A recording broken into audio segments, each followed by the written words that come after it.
Believers, let me ask you a question today. Have you ever had something in your life you begged God to take away, but it just wouldn't leave? That weakness, that struggle, that voice that keeps coming back? Paul had one too, and he called it a thorn in the flesh.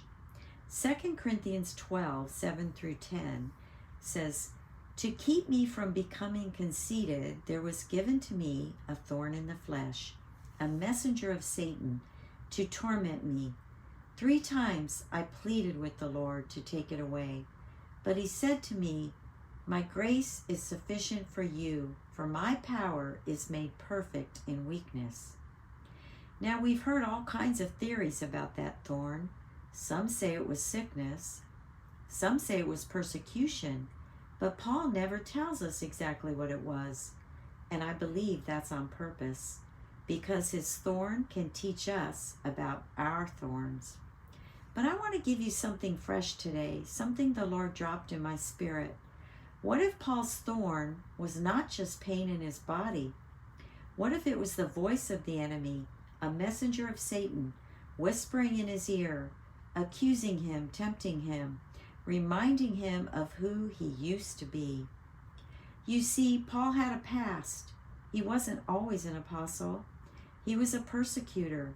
He held the coats while Stephen was stoned. He dragged Christians into prison. And don't you think the devil loved to remind him of that?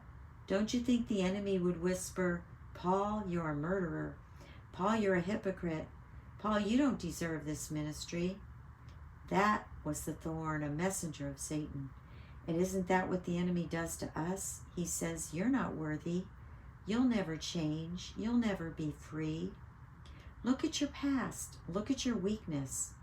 That's the thorn, the accusing voice of the enemy pressing against our flesh.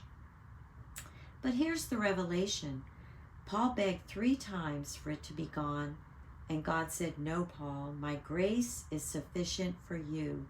My power is made perfect in your weakness." In other words, Paul, the thorn may remain, but it won't defeat you. The voice may whisper, but it won't define you, because my grace speaks louder than the accuser.